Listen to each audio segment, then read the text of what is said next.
First one, we're going to talk about Democrat Jamaal Bowman got charged for pulling a fire alarm and trying to stop the vote. And I think he got undercharged. And we're going to talk about that first. Then we're going to talk about Thomas Massie was the only member of the GOP to vote no on an Israel condemnation bill of some sort. And we're going to read his response on why. Pretty interesting stuff. A donor to Colombia has canceled his donations because of the protests for Palestine. Harvard has doxed Palestinian protesters. And then we're going to talk about a few other things, including them melting down a Robert E. Lee statue and a viral moment from somebody fresh out of college, a woman in a city who was overwhelmed by her 9 to 5. It's going to be a big show, folks. And, I got the video footage, but Jamaal Bowman got caught creeping, and we'll talk about it. Welcome to Dream Rare Podcast, folks. Hope you enjoyed today's show. It's the Dream Rare Podcast. Welcome to the show.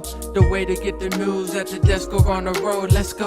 God is great and success in our control. The world is crazy, but we get better from obstacles. What's going on, folks? We got Facebook and we got YouTube. Here we are. Let's get into the first story of the day. Thank you for joining me on this rare late night show. So Jamaal Bowman is a Democrat and he pulled the fire alarm, and apparently he was like, oh, I did it by a mistake or whatever. There was an emergency exit only. These signs, he pulled them down and got caught slipping, yet he's not really getting charged that heavy. Interesting stuff. So apparently here's the footage of him taking those signs down. Pretty scandalous. And I just want to show y'all real quick. I got the articles about it that was the sign. He took them down. So any excuse of not knowing what he was doing, obviously a lie. He went out of his way to remove those. Does he think there's not cameras? Like, what a dummy. Bowman charged with a misdemeanor to pay fine after triggering house fire alarm. And just to read the article, it says he is expected to plead guilty, formally apologize, and pay $1,000 fine. The false fire alarm charge would then be dropped if he successfully completes 3 months of probation. I don't want to spend too much time on this story because there's really not much to say, but they've charged so many people that are Trump supporters and conservatives for obstructing a official vote, or they try to just charge you with this. You had a bullhorn, you went too far, you said this, you stepped here, and you have a sitting member of Congress who removes emergency signs, pulls a fire alarm, and uses it because he didn't like where the House was going, I believe, with their vote. I think it was the omnibus bill when he pulled the fire alarm. Listen, I don't care how he votes. I don't care what he says. I'm not trying to take away his free expression, his freedom of speech, whether he's got an Israel flag on his thing or a Palestine flag. Whatever the controversial takes that Jamaal Bowman has, he was duly elected and he deserves to be there. But pulling a fire alarm to try to stop a vote, I think he should be kicked out of Congress. I'm just being honest. I mean, clearly he's not adult enough to be there. And I just, I don't know what really else to say about this story besides so many people are being overcharged for doing way less than that. Being a citizen journalist, just walking through Capitol when somebody opened the doors, or protesting with a bullhorn, but standing in the wrong space and getting charged with something you didn't do. And this guy literally tries to block a vote by lying, pulling a fire alarm, and they're just going to slap him on the wrist. I mean, the message is loud and clear. Republicans see what they will and won't charge. And I don't think this attorney general or whoever is in charge of this court case is even trying to hide it. So let me know what you guys think in the comment section. Super, super embarrassing for Jamaal Bowman, and a really dumb, boneheaded move to think that taking down emergency signs wouldn't be on camera. I don't know what he was thinking. Very, very dumb, but maybe he just knows, maybe he's not dumb. Maybe he knows that he can get away with that and that they won't charge him the same as if they would as a right-wing protester. And I want to say this too. I think it was a Palestine protest in the Capitol or somewhere near the Capitol at one point. Republicans have the right to feel duped when left-wing protesters are allowed to do stuff like that and not get overcharged, but they get charged for doing half of that or the same, or in some cases, sometimes more. But in general, I get people's feelings on it, and I see it, obviously. All right. Second story, a little more interesting in my opinion. There's a little more depth to it. So there was a bill to condemn Hamas and support I guess, Israel with military aid and everything. I don't really know exactly. You could read the bill if you would like to, but I just noticed that there's only one GOP member out of everybody that voted against it. And it was my favorite congressman, Thomas Massie. And unlike a lot of people in Congress, he explained why he did it. So we're going to look at who voted yes, who voted no, and why Thomas Massie did what he did. After I read that, I think I'm going to go to the comment sections and try to read some of your comments before moving on to the next story, because I want to see what you think about it. Do you think Thomas Massie is a horrible guy for voting no, or do you think he's principled and everybody else is sold out, or somewhere in the middle? Here it is, folks. All right, so breaking, the House passed a bipartisan resolution reaffirming U.S. support for Israel and condemning the Hamas terrorist attacks on Israel in a 412 10-6 vote. Bowman voted no, Tlaib, AOC, Omar voted no, a few others, and Thomas Massie was the only person in the entire GOP who voted no, and it was 412 10-6. He said, "I condemn the barbaric attacks on Israel, and I affirm Israel's right to defend itself. However, I will not be voting for House Resolution 771 today because, number one, it calls for sanctions on a sovereign country. Sanctions are a prelude to war, and it hurts the citizens of a country more than the government of the country that's being sanctioned. And ultimately, sanctions create laws that will be used to prosecute American citizens who engage in trade, not the citizens of a sanctioned country. In short, sanctions do not achieve their stated purposes, but do breed resentment of our country abroad. Two, it asserts the necessity of foreign aid commitments, which I voted against. Our country is going bankrupt and we can't afford to borrow money to send overseas, yet this resolution states that we should. It contains an open-ended promise of military support that is so broad that it could be interpreted to commit U.S. soldiers to the conflict. U.S. troops should not be engaged in this conflict. Number four, it tends to broaden the conflict to other countries when it would be better to keep the war contained geographically. Here's a link to the text of the resolution, which contains some of the statements I do support and some statements I cannot support. So he explains exactly why he voted no, and he was the only GOP member to vote no. A lot of people in the comments are saying he got it right. Someone said, for once, I agree with the squad.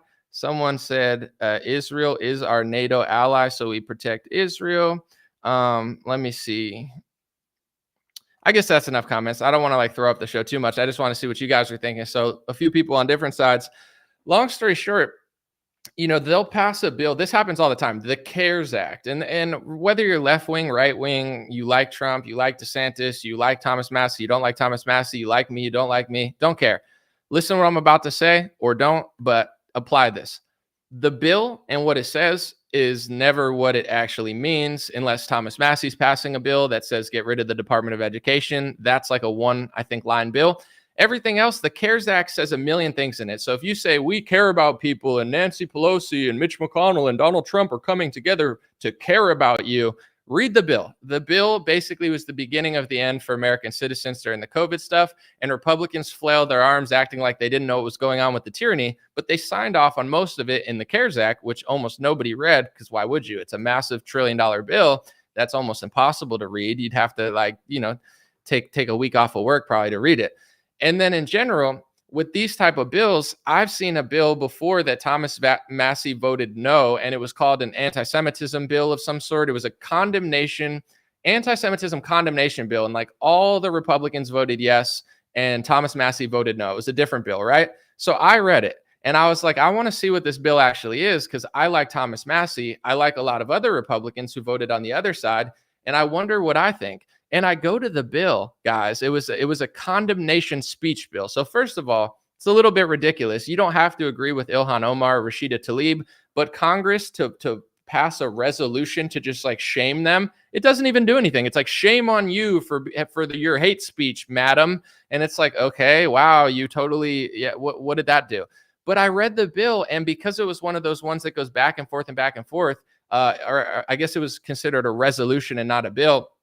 It said, we need to stop anti-Semitic hate, but then the Democrats added all their words, and they're like, we also have to stop xenophobia, anti-Pacific Islander, sexism, anti-Islamophobia, and it basically said everything but white and Christian. And I'm like, every Republican voted yes on this bill except for Thomas Massie, and it's they're basically voting a resolution to say bad Ilhan Omar, but at the same time, everybody's racist, sexist, xenophobic, Islamophobic, anti-woman, and anti-gay. Like, it included every left-wing buzzword, and not a single GOP member voted against it because they would look anti-Semitic if they did it, even though they're not. So same thing with this sort of bill. On the front, it'll be like, we condemn Hamas and we love Israel. It's like, cool. What does it even say, though? And also, what is a resolution in general? So let me know what you guys think. I want to get to other stories. Thomas Massie seems like the only principled person in the GOP, in my view, and I get it. A lot of people are afraid of labels and images. And, you know, I saw Nikki Haley. She did some sort of interview, and she was like, we need to give all our money to Israel. No questions asked. And I was like, no questions asked? Even if it's my best friend and I'm going to loan them $10,000, there's going to be questions asked. Like, you're just going to, I mean, that just shows how in the bag Nikki Haley's. No questions asked. I don't care when, I don't care how, no questions asked. Okay. Not a single question. I would hope that other countries ask us questions when we work together, but I guess we don't have any questions. So long story short, all of the GOP voted for the bill. Thomas Massie voted against it, or resolution. I forget what the official terminology of this one is. Look into it. This type of stuff happens all the time. And this is why I tell people, of course, you don't have to like freak out over every bill and like read it, but a lot of this right-wing, left-wing circus is just like a total distraction. It's like Benny Johnson's just posting like memes of like the new House Speaker and how based he is. But if you but if you take like 5 seconds to research, you'll see that the guy that's the House Speaker now was saying there's no other opinion on George Floyd and like a little black boys growing up in systemic racism. And it's like, if you believe that, I don't care. I'm not knocking you, but like, it's like this guy sounds like he could be an MSNBC host, but I guess he's also Christian too. I don't know. Is he like the most base person ever? No. The first thing he said is he was going to give our money to a foreign country, but that's the left wing, right wing paradigm. Thomas Massie reads the bills. Thomas Massie votes ethically. Everyone else is putting on a show. You know, it's just like, oh, look at that person. Look at that person. Doink, doink, doink, doink. And everyone's like, boo. And then nothing ever gets done. So I haven't read the full bill, so I don't want to make a stance, but I appreciate that Thomas Massie is extremely transparent and he always explains his vote, whether you like it or not. It sounds like somebody that actually knows what he's doing and does it for the reasons he wants, not for other reasons. All right. This story I want to talk about real quick because, well, there's actually two stories. The first one, I think I'll start with this one. Harvard, some group paid to basically dox and put the public info and name of any of the Palestinian protesters at Harvard. I want to take a watch real quick. New York Post headline, it says Harvard doxing truck parks outside students' homes who blamed Israel's for Hamas attacks. So they parked outside the students' houses who blamed Israel for the Hamas attacks and put their full name and information. And it says Harvard's leading anti-Semites. Do you guys think that's normal, acceptable behavior for a group that's mad at a Palestinian protest to dox them, go to their house and drive a truck with their names on it? Do you think is that normal, non-psychotic behavior, folks? It's never happened to me, thank God. But as far as like the name doxing, that has happened to me. Zionist media did a whole smear piece on me after my Vivek interview with Vivek Ramaswamy. I didn't mention anything Jewish in my interview. It had nothing to do with the interview. It was all about Vivek. It was a great interview. I mentioned nothing about Israel because as far as Vivek Ramaswamy, I only had a short amount of time and I don't care that much about his stance on that topic as much as I did some of his pharmaceutical past. So I didn't even bring up Israel at all. Yet 15 or so Zionist media publications, basically, I'm not going to say they like dox me, but they just wrote these smear pieces and tried to publish personal information. This is what they do. And I didn't even like talk about Hamas at all or the war. Basically what happened was, apparently I kind of did my research. Vivek Ramaswamy is talking about canceling foreign aid. So Zionist media got all pissed off because God forbid Americans don't send their taxpayer money overseas. They'll call you an anti-Semite. And they basically try to drag me into it and make us both look bad. And that's their shame and tactics to try to smear you into agreeing with them and doing what they want. It's very abusive. It's very bullying. So I'm just going to say this before I watch this video. I'm not a Palestinian protester. I'm not a Palestinian activist. I have nothing to do with Hamas. But I don't believe personally that everybody who protests for Palestine supports Hamas. We talked about it the other day. Tom Cotton, I don't want to get into the whole thing, but Tom Cotton said, well, they voted for Hamas, so anything that happens, they deserve it because they're in on it. It's like the last election was in 2006. Half the population's under 18, and if you're born there and getting bombed and getting killed, and there's like food coming in and out, it's like, do you even have the luxury of having other opinions? Are you even allowed to voice your opinion in that country? I don't know. The Hamas seem pretty terroristic and insane. So if they are as insane as the media is saying they are, do you think it's a good idea for like a 17-year-old kid to voice their opposition against them? Could it be like China, where voicing your opposition against like Xi Jinping gets you arrested? I'm not really sure, but long story short, I don't think you should dox and harass students who support Palestine, but that's the new game that the right wing's playing and others. And it's like, if you support Palestine, you're a terrorist. There's no other explanation. Who cares about any logic? Let's try to ruin your life completely and shame you and guilt you into agreeing with us. And I want to point this out because Candace Owens brilliantly pointed it out on her Twitter. She made a great point. This doesn't win public support. This only makes more people not like you, not trust you. A lot more people are going to be sympathetic towards the students that they normally wouldn't be sympathetic to. And these students that you're harassing and doxing are going to have a lifelong disgust of the people who did that to them and the groups who did that to them, as far as the whatever activist organization that is. And in no way, shape, or form is it going to help any of the situation. It's like certain racial activism. I'm like, are you trying to stop racism, or are you just trying to make money off it and create tension all over the place? Because there's a lot of tension now. And I'm not trying to just single out one part, because I understand on the other side of the equation, there is a lot of crazy stuff going on. But I have to say this, for people that are just showing me the same video or two videos, they're like, look at this video, look at this video. Guys, I could look at every Trump protest ever and find 100 videos of people doing stupid shit, breaking windows, getting arrested, going through the Capitol, whatever. And imagine if I said, well, that proves that they're all terrorists. Well, that proves that everyone should be shut down. Like, I've been getting the same 3 videos. I don't agree with evil. I don't agree with bad people. I'm not saying I know them, but as far as a lot of the people in the streets of Palestine, if they knew I was a Republican, they'd probably hate me. So it's like, I'm not with them in the sense of like, I'm going to defend everything they're doing, but I will defend their right to voice an opinion about foreign policy. And if you don't have the right in America to voice your opinion about foreign policy, it's not a free country. And that's what's happening. I'm going to say this one more time before I play this clip. When we started backing Ukraine, Ukraine lost democracy. Every time America says we're helping democracy, we lose democracy. Ukraine, they canceled their elections if the war continues. They banned multiple political parties. They're closing down Orthodox churches, while in Russia, they're building more churches. Zelensky seized the media like a communist, authoritarian, fascist dictator, whatever you want to call it. Like, democracy disappeared when we went to Ukraine. Everybody says Israel's the only democracy in the Middle East. If it's the only democracy in the Middle East, then how in the world can you justify killing Palestinian kids because they voted for Hamas when they didn't vote for Hamas because the last election was in 2006? If it's not a democracy, they have no choice. They have a choice. That's why we need to kill them, but they have no choice. It's like, okay, if Israel's a democracy, why are they now seizing property and arresting people who disagree with their agenda? And that's what they're doing in America now, because now we are an extension of Israel, essentially. America and Israel are allies, AKA we're joined at the hip.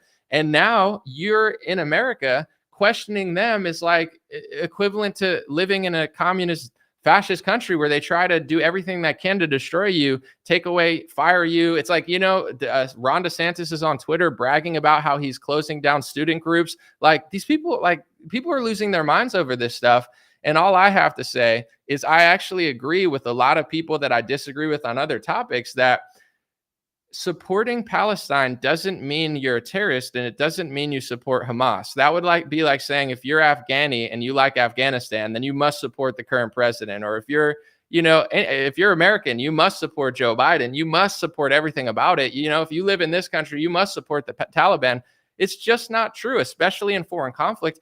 I'm not Chinese. I don't like communist China. I don't agree with them. But if there was a conflict between China and Russia, there's not. If there was, and I said, hey, I think the media is lying about China in the Russia conflict, but I'm not saying I like everything they do, but I just think they're like, I'm going to voice my opinion about it. And they're like, oh, you must be a terrorist. You must be a Xi Jinping shit. It's like, it's not how it works. Anyway, I want to get to this guy from Colombia. he's a huge donor. And I think you guys will think this part's interesting because, in my opinion, what I'm about to say is something that most Republican media won't talk about.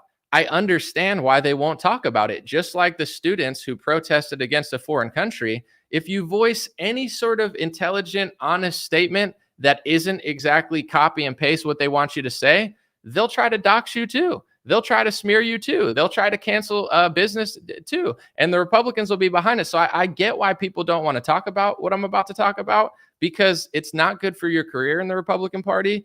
And it's a scary experience to, when your country is essentially like not free anymore and you talk about topics they don't want you to, it's creepy. But I just want to play this clip and then play another one. This is a big donor who donated to Colombia, who's now pulling out his donations because of the Palestinian protests. And for the record, I support his right to pull his money out. He's rich. He donates to who he wants to donate to. He doesn't have to give anyone any money. He could keep it, go on a yacht, and never talk again. So I in no way, shape, or form disagree with this guy's decision to do it. I'm just talking about it. So here's the donor from Colombia, a few clips of him speaking about why he's pulling his money. We only have one democracy in the Middle East, that's Israel, okay? And we have one economy tolerant of different people, gays, lesbians, etc., and that's Israel. And I'm going to suspend my giving. I'll give my giving to other organizations. Yeah, unless I see a change. I told them that they should fire this professor that made the comments he made. You shouldn't support organizations that are detrimental or in opposition to your views. So this guy's been donating to Colombia for I don't know how long, but he pulled it out this week. He's like, I'm not donating to them anymore because of the anti-Israel protests on a college campus. I agree with his right to do that. What I'm gonna say is, if you look up this guy, he's a Jewish donor, right? That's fine. Everybody has the right to be who they are, do what they want. He didn't seem to, as a Republican, he didn't seem to have a problem with all the other stuff these Ivy League schools are doing. Like, did Columbia just this week just start being insane? You know what I'm saying? Like, did they just start being too far left and too crazy? It's just interesting that all the other stuff that the left-wing activists have been doing, all the other insane, psychotic, low-key evil stuff that these schools have been doing, none of that seemed to pull his support. But the second that they protest Israel, now he pulls his support. I don't care that he does that. He has the right to do that. But the thing is, if you notice that and you say it, they'll turn around and be like, oh, what are you, an anti-Semite? Oh, you must be oh, you must hate. It's like, no, there's no such thing. He doesn't, like, there's speech laws now being passed in the country that says you can't say that he has any loyalty to Israel. It's like, okay, but if they're pushing like anti-America rhetoric, he still wants to donate. If they're constantly just like on left-wing college campuses being like, white people suck, and it's like, that's not a problem, but the second that it's like, oh, okay, well, now I'm gonna pull my money.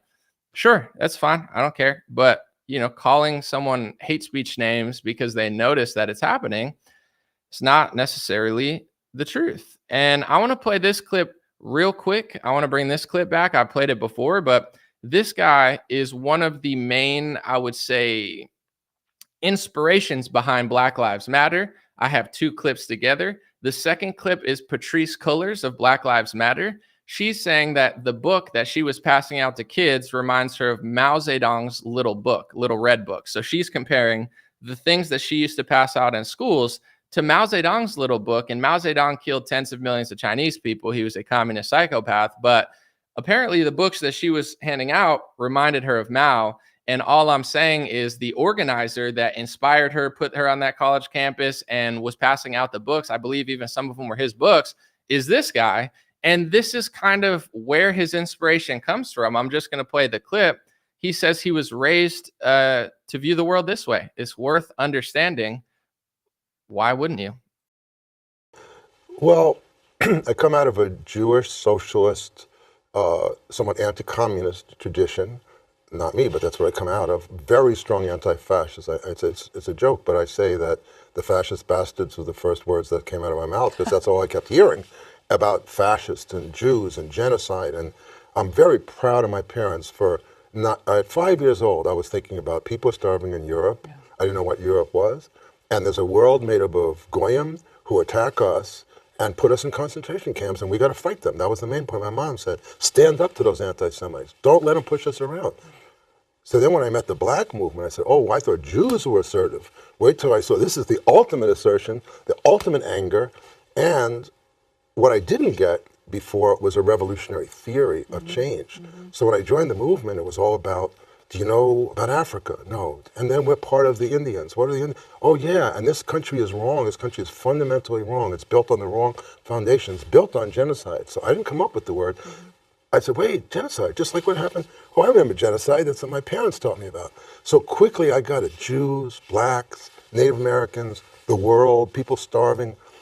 And if you know, King went to divinity school. He's Doctor of Divinity. He studied Marx, Niebuhr, Martin Buber. The black movement was very philosophical and very worldview oriented. So that's what I teach at the Strategy Center. We're trying to change the world, whether we're on buses. And I was speaking to this young person from Arizona who's trying to fight SB 1070. And he grabbed a book and he said, it's like Mao's Red Book. And I was like, man, that's what I was thinking. And it was just really cool to hear him make that connection. I was like, how about you buy like 10 to 15 of these books and you all have like a youth organizing group where you talk about it and you. So that was Patrisse Cullors at the end, basically saying that the books that she was passing out for that guy were like Mao's little red books and stuff. But he explains, and listen, I don't care. Everyone can be raised however they were raised. You know, you're a product of your environment. You can't really go back in time and change how you were raised. But, you know, my parents raised me to look at everybody, race, religion. They never told me to hate anybody. They never told me to be afraid of anybody. You know, I had Muslim friends growing up, Jewish friends growing up, black friends growing up, white friends growing up. And my mom and my dad, they never told me to be afraid of any race. And they never told me to hate any race. And they told me to like look at everybody equally. But he was raised, his mom, I guess, told him that there's a world made up of goyim, which is non-Jewish person, and they're trying to attack you and stand up to those anti-Semites. So that, I guess, led him on the path of socialism and Marxism. And then he said that he found black people and thought, wow, their anger is so righteous, and America is a genocidal country, so I'm going to work with them. And there's Black Lives Matter. You know, you're not going to hear that on Tim Pool's show. He's going to just say it's a bunch of white Antifa or whatever. And it's like, yeah, there's white people there too. There's probably Indians in BLM. I'm not saying anything. I'm just saying at the end of the day, you know, it is what it is. It's like, that's where his inspiration comes from. And I think in certain cases, even in the case of the donor, I'm not being rude or anything. It's just like, you know, I don't think he minds when schools are doing left-wing propaganda. Like, he doesn't pull out his money when they're pushing rhetoric about race, and he doesn't pull out his money when they're pushing weird woman rhetoric and like they're talking about like transitioning kids and stuff. Like, apparently that doesn't set off an alarm to be like, all right, let me take my money out. But then the second that they protest a foreign country, they pull their money immediately. But you're not allowed to talk about it, or else, of course, that's a hate speech violation that's being passed into legislation by DeSantis, Trump, Texas, and others, where they're trying to basically outlaw suggesting that anyone has like opinions. I don't know. So I found it was extremely relevant, and that's a topic that is interesting now, because I have to say this, in this country and in others, before I move on, I'm very big on the First Amendment, the freedom of speech and expression in this country, where it comes to protests. Like, even if it's a country I can't stand overseas, I do think that people should be allowed to peacefully protest. And I'm going to say this again, because it's very relevant to the counter argument to what I'm saying. People will take a few clips of crazy Palestinian protesters and say, see, this proves that they all need to be shut down. I could find 10 times as many clips of Trump supporters and conservatives doing stupid shit. There have been fights at Trump rallies. There have been people saying crazy shit. There's people walking around with gallows saying they want to hang politicians and stuff. And that's going to be used to shut down your protests. If you could just point to one person or a couple people or one protest and say, well, because of Charlottesville, now everything needs to be shut down because the Charlottesville people are psychopaths and somebody died. Now you lose your right to free protest, the same way we did during COVID when they said that a protest was bad for your health. So when it comes to the Palestinian protests, I'm not asking people to like them. I'm not asking people to support them. I don't care what you think. But if your justification is we need to shut them all down, and keep in mind, I've pointed this out since 2019, legislation is being passed to use it. So when Trump and DeSantis passed this legislation in 2019, They were waiting for this moment to use it. Now you have Trump on Truth Social calling to shut down the protests. You have DeSantis calling to deport protesters that are students. You have DeSantis using his anti-Semitism speech laws and protest laws that he passed through legislation in Florida to shut down student groups for Palestine. He's trying to say anybody who supports Palestine is a terrorist and they need to either be deported or shut down. And meanwhile, groups are running around doxing any student that says that. So it's like, if people think that that's free speech and free expression to shut down protests and say that because I saw this clip on Twitter or because this person's a psychopath and then has insane rhetoric, they all absolutely must agree with that, and they all are on that same page, and they're all terrorists, and they're all calling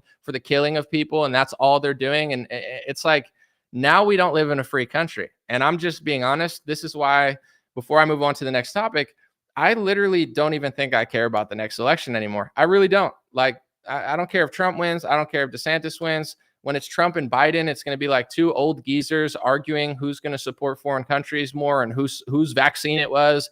Listen, Joe, it was my vaccine. I rushed it really, really fast. Some people say I'm faster than Usain Bolt. I'm like Usain Bolt for Bill Gates.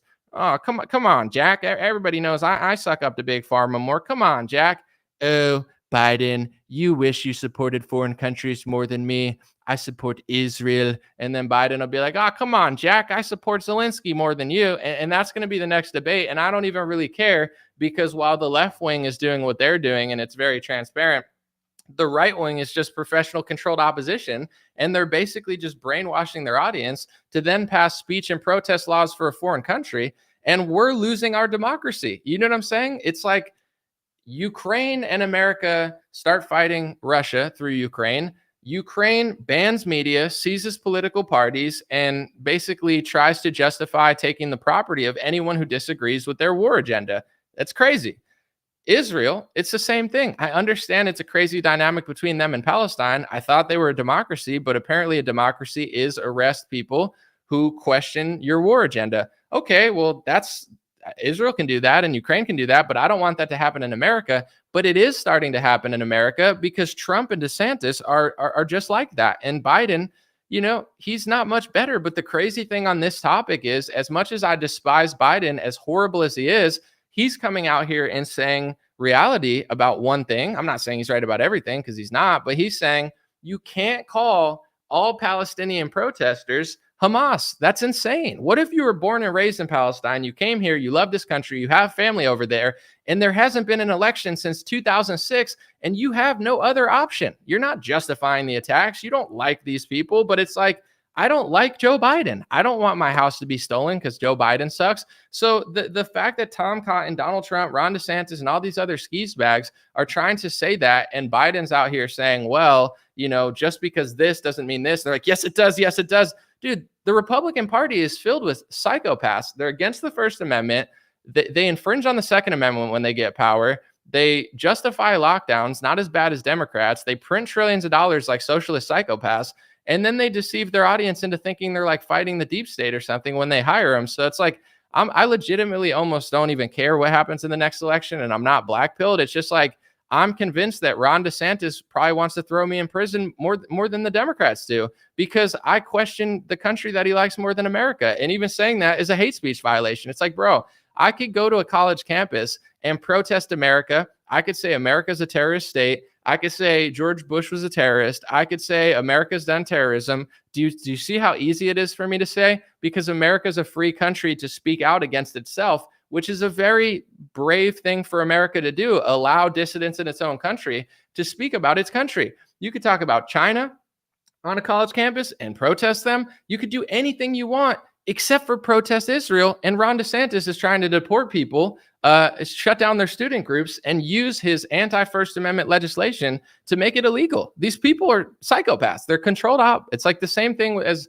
Obama versus Romney. At a certain point, they might have better domestic policy, but at the end of the day, I want to be able to say what I want about Russia and Ukraine. If I say I like Ukrainians and Russians, but I think that, Zelensky's a psychopath, and I think that Putin's also a psychopath. However, I think Zelensky is pushing the country further left. And I think that Russia is one of the strongest Christian places left in the world. And I think that they're basically trying to stop that and make it unchristian like they've done to everywhere in the world. If I say that, I could say that on a college campus. But if I look at the Palestine-Israel thing and have a nuanced take on it, Ben Shapiro, Ron DeSantis, Donald Trump, they're all going to be like terrorist. Everything's a terror. It's like you in the Republican Party, you have to pledge allegiance to a foreign country more than you pledge allegiance to your own country. And they're pushing further and further and further and further to push these speech laws into legislation. The problem is they're outnumbered completely because like 95% of the Democratic Party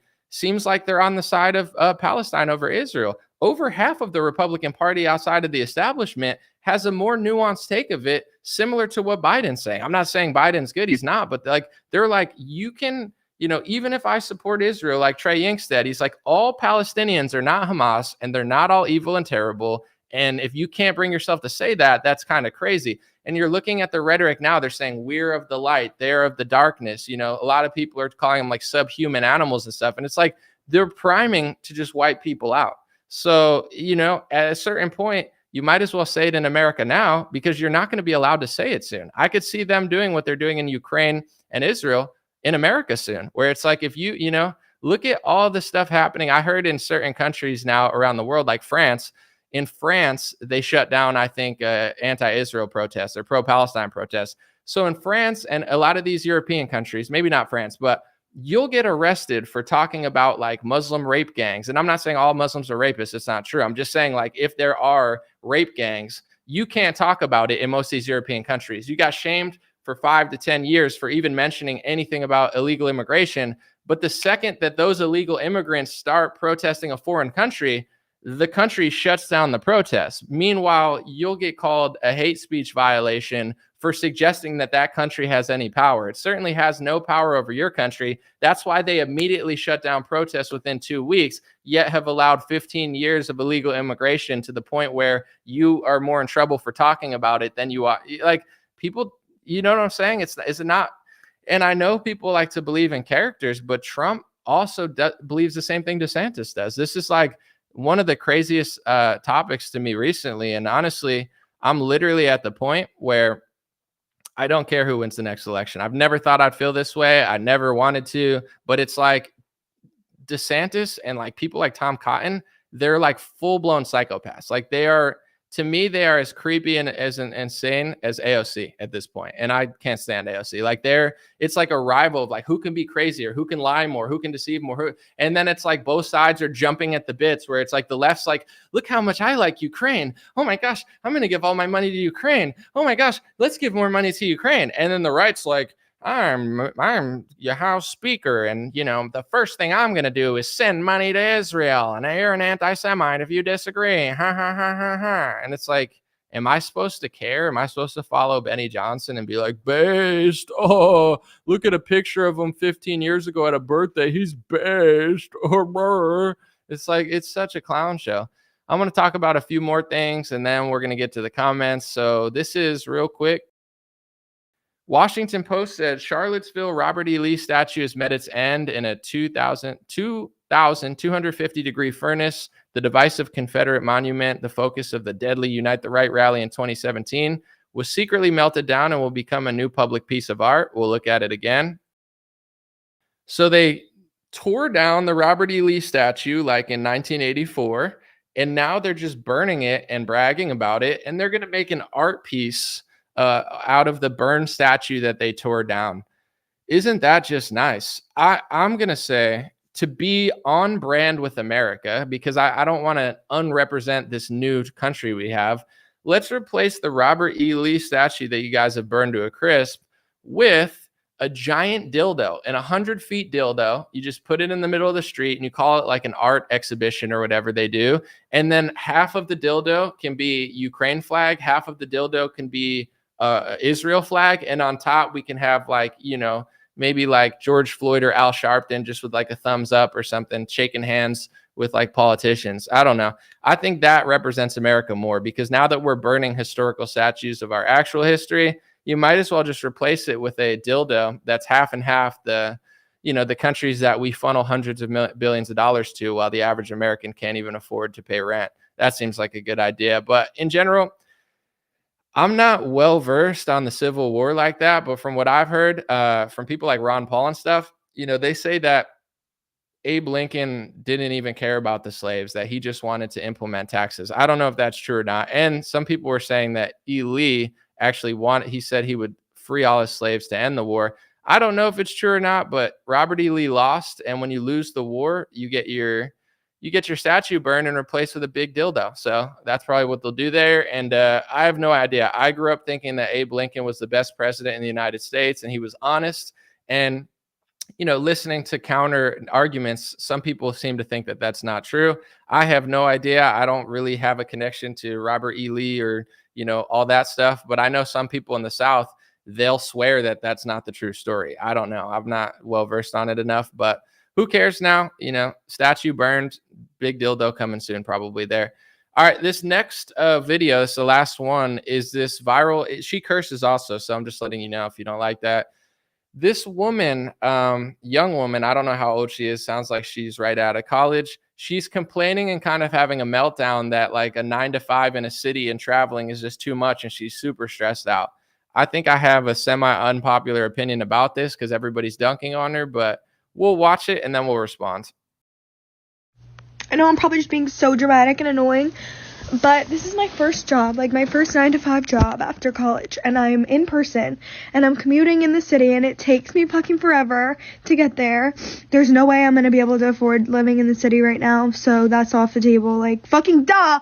If I was able to walk to work and it'd be fine, but I'm not. So it literally takes me, like, I leave here, like, I get on the train at 7:30, and I don't get home till, like, 6:15 earliest, and then, like, I don't have time to do anything. I want to shower, eat my dinner, and go to sleep. I don't have time or energy to cook my dinner either. Like, I don't have energy to work out. Like, that's out the window. Like, I'm so upset. Oh my god. Nothing to do with my job at all, but just, like, the 9 to 5 schedule in general is crazy. Being in the office 9 to 5, like, if it was remote, you get off at 5, and you're home, and everything's fine. But, like, I'm not home. It takes me long to get home, and, like, people that drive to the office, like, you don't get off at 5, and I know it could be worse. I know I could be working longer, but, like, I literally get off, it's pitch black, like, I don't have energy. How do you have friends? Like, how do you have time to, like, meet, like, a guy? I don't know. Like, how do you have time for, like, dating? Like, I don't have time for anything, and I'm, like, so stressed out, and I'm also getting my period, so that's why I'm all emotional, but, like, am I so dramatic? It's fine. So I have an unpopular opinion about this, or maybe it'll be popular. Who knows? One, I get why people are making fun of her because she's like having a public meltdown and she seems sad. But, I actually kind of agree with her because a lot of people, whether it's like left wing or right wing, like left wingers will be like, oh, I'm going to move to San Francisco and let my daughter move to San Francisco, go to liberal school out there. And then you got right wing parents too that'll be like, oh, they need to see the real world and, they need to go there. And it's like, in my opinion, if this is just my perspective, if you're allowing your girlfriend, your wife, or your daughter to like move to a liberal city at 21 and you're just expecting her to like get a job and like travel around, in my opinion, you're a loser because at the end of the day, the cities are not what they used to be. The economy's not what they used to be. Back in the day, I think people had more roles and structure. And now, like, I wouldn't even like sending a kid to or a young woman to the city like that is psychotic. Like, it's not cool. You're not teaching her values. You're like putting her life at risk. And, I don't think it's the proper role. That's my view. When I used to live in LA, I watched a girl just get jumped and almost like raped right on the sidewalk. Me and another guy ran up, the guy ran away, and she like, he tried to steal her bag, but she didn't lose her bag. And it's like, that's the reality of what's going on in a lot of these cities. It's not safe for a woman to just live by herself. Like, to me, it's like, if you think, I'm not trying to be a dick, but being like, oh, let's send young women to New York and San Francisco to work by themselves and make fun of them when they work a 9 to 5. Like, you're a loser. Like, I wouldn't expect any woman in my life to have to do that. It's like, I try to provide as much as I can.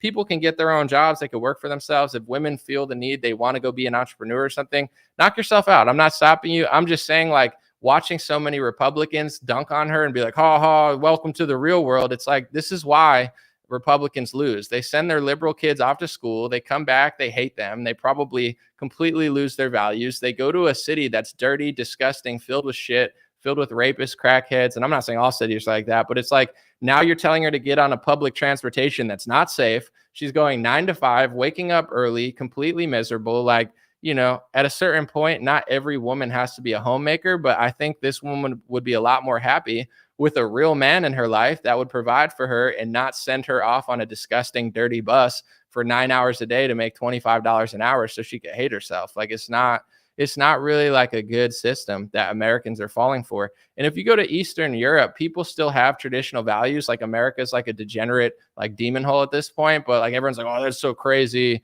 No, you don't know what you're talking about. It's like, okay, like 90% of the world doesn't do this. And a lot of people are happier even with less money, because I think back in the day, there was like a whole system. It's like, okay, the man will work, the women will stay home with the kids. Your daughter that's 20 or 21 will find a husband. She's not going to move to a city by herself and have to like walk the streets at night by herself. And then it was like the situation where instead of just relying on government money and government support, or sending your grandma off to a nursing home with some lady from a different country that doesn't even like your family, you would like have a multi-generational home. And now that everybody's moving out, doing their own thing, it's like everybody's miserable. A lot of people are broke. Women are just absolutely in over their heads. They shouldn't be in cities, in my opinion, by themselves at a young age. They can do it if they want to, but someone said it's a slave system. It is a slave system. And the whole thing is completely backwards. And if you try to unravel it, they call you a sexist or a misogynist or something. It's like some guy retweeted, he's like, you're a chauvinist. I'm like, no, but you're a pathetic guy. You know, it's just like the whole thing is wrong. So at least at this point in my life, like I don't think it's cool to send young women off to cities. I think they should be provided for by their family or a man that can provide for both. And, you know, I don't even go to cities, let alone like, dude, I wouldn't go to New York City or San Francisco or Los Angeles right now if you paid me. If you said, Anomaly, I'll pay you $1,000 to book you to come to Los Angeles. Nah, I'm good. I got my own money. I don't need that money. I don't want to go there. I'm a 34-year-old man that's 6'3". I walked around the city by myself next to gang members. Nothing ever happened to me. I mean, someone tried to rob me when I applied to a house one time, but I got my money back because I'm gangster like that. But in general, long story short, I don't even like walking the streets of a big city, and I'm a 6'3" man. Like, sending a 21-year-old cute blonde chick to a city to work is psychotic. You know what I'm saying? That's like, you could do it, whether it's your daughter, your friend. It's like, but they're all like, oh my gosh, this sucks. Yeah, it does suck, because it's not a natural cycle that we're all on. Like, you know, makes me sad too when I see like nursing homes, people getting beaten the shit out of in nursing homes. It's like, well, back in the day, and I understand everything wasn't perfect, but the family would raise the grandparents, right? Okay. Now it's like, you know, everybody's working, no one has time. And then you send grandma to some shitty, you know, nursing home with a bunch of people that don't even speak English, that don't even like you. And then I'm not saying they're all bad. A lot of people are great, but it's like, it's this like weird, unnatural cycle. Well, the government will give you this and you'll send your family here and your daughter goes here. And then this has this and you have no money, but don't worry, you can go on welfare and, you know, we'll take care of her. And like, but we don't even like her though. It's like a thing that we're just doing for extra money, and like everybody's miserable and we're short staffed. And it's like, it's all unnatural. And I understand that we're a product of our environment. I'm not blaming anybody. I'm not saying it's your fault. I've had to do things that I don't want to do in my life. Things have not gone picture perfect. Leave it to Beaver. And that's okay. I'm not blaming myself. I'm not blaming you.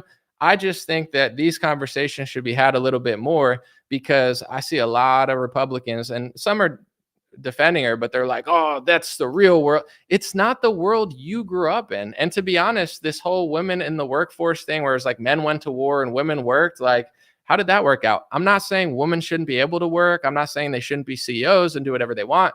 Women can do whatever they want. I'm not here to stop you. If you're inspired to be great at something, go be great. What's my opinion going to stop you? But in general, it's like, it wasn't always that way. And the initial thing was, this is a temporary thing. Send the men to war. Women will do this. And now you have feminism, cat this, that. Everybody's miserable. Women getting beat up in the city every day and robbed.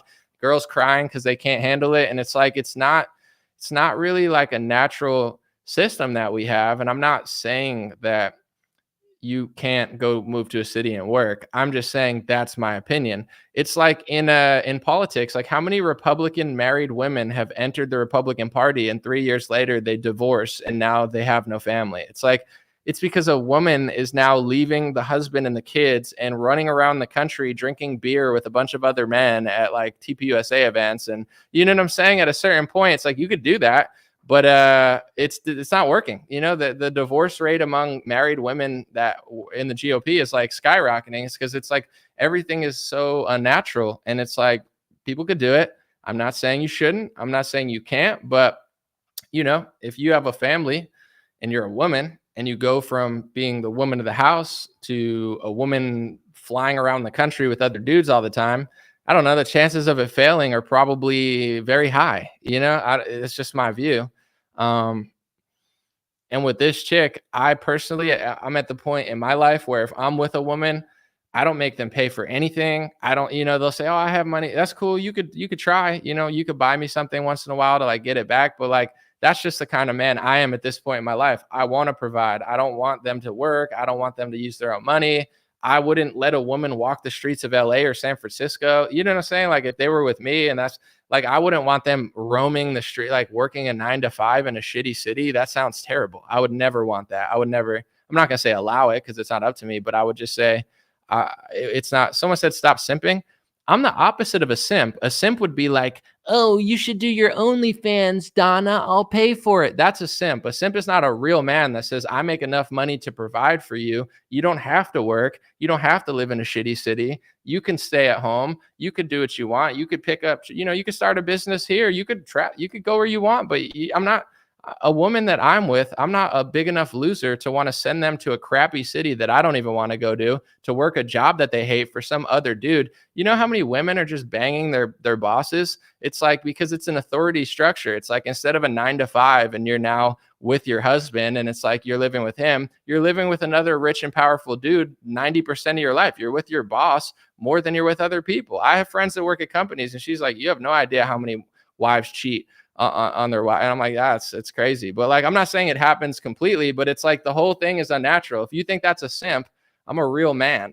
It's not a simp. I got money. You know, I'm not broke. I'm not rich or anything, but I'm not broke, where it's like, I take a chick out. It's just what a real man does. It's not like, "Oh, can you split this with me? Cause I'm really struggling. Can you work in New York real quick? Cause you know, go make money for me and walk over shit and crackheads that want to stab you. So, you know, we can afford this cause I can't do it." I can do it. I am that man. I work that hard. I sacrificed my life. So when I'm with a chick, she has a great time because I'm paying for it. You know what I'm saying? And it's not like I need to. It's not like I'm desperate or I'm a simp.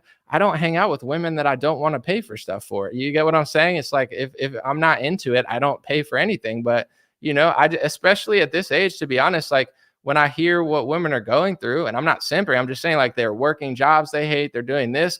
You hang out with me, you don't worry about it. You know what I'm saying? Because you got enough to worry about. Because when you leave, you got to go work and do shit you don't want to do, and you know, like go through all this stuff you probably shouldn't have to go through. Because the whole like social structure of the world is all tangled. You know what I'm saying? Proper roles, and I'm not saying you can't go do something, but everything's so perverted. Where you got people on social media just literally saying that, you know, "Oh, who cares?" It's like, do you know how many like. I can't imagine letting or wanting a 21-year-old girl to go to a big city by herself and have to work and like travel around the city. I've done it. I've taken a bus. I've taken a subway. I've taken Ubers to work and paid. Like, it sucks. It's very dangerous. It's not fun. It's not easy. It's hard enough for me as a 6'3" guy to do it. I couldn't imagine letting or wanting a woman to do what I had to do to make it in the city. So, you know, I don't think there's anything wrong with the president of what she said. I think a lot of people feel like her. And I would say this too.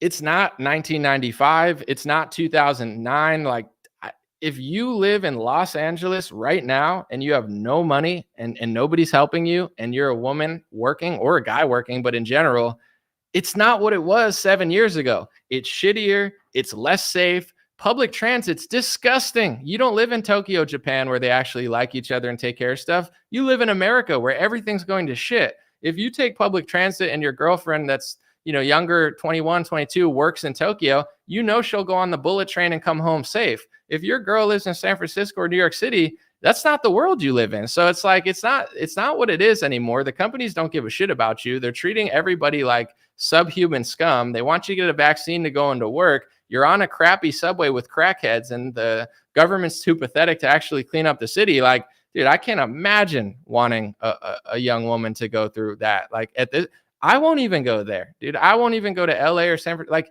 you can't pay me to go there anymore. I mean what I say. I don't go there and do little. I'm done. You know what I'm saying? Until they clean up these cities, my protest is not going to these cities. They're gross now. Prince of the Cat said, I've been married for 22 years. My wife has never paid for a bill or gas, etc. I'm a real man. I'm with you. It's awesome. And I know that it's not possible for everybody, and some people have trouble, but I'm just throwing the conversation out there. I appreciate you, brother. I'm just saying, like, I get that some people are struggling. I understand that some people can't do that and they have to do this stuff. And that's where we have to really look at what's going on. Why is this a thing? Because back in the day, it wasn't that hard to afford stuff. Why is it so hard for everybody to afford stuff? It all started with obviously the first, second, and third wave of feminism, but it just kept escalating.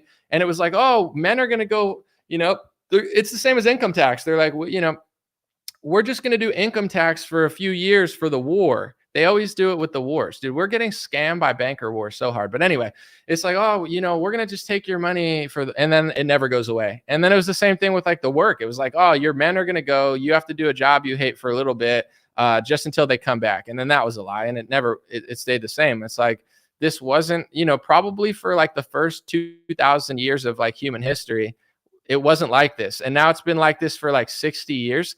And everybody's like, oh, you're hateful if you don't agree. It's like, is this country functioning the way everyone wants it to function? If you talk to the average left-winger, Democrat, whatever, and you say, is America going in the right direction or the wrong direction? And is this country really impressive or really shitty? 70 to 95% of Democrats would say, this country's going in the wrong direction. This country's really shitty. So if 70 to 95% of Democrats would say that, and then I asked Republicans and I said, hey, Republicans, is this country going in the right direction or the wrong direction? And is this country on the up and up or is it getting shittier? Probably 70 to 95%, if not more, of Republicans would say this country's getting shittier. So if a majority of both parties, 60 to probably 95% of the country, probably in the higher bracket, probably over 80%, say this country's going in the wrong direction. Both sides, for different reasons, think it's going in the wrong direction, but everybody knows it's not going in the right direction. Why? Why did Obama get in for 8 years and liberals didn't get anything except for a few phones in the hood? Why did Trump get in for 4 years and you ended in a lockdown? Why is Biden here and we're starting 2 new wars? The left can blame the right can blame the left, but something is going on that's deeper than politics.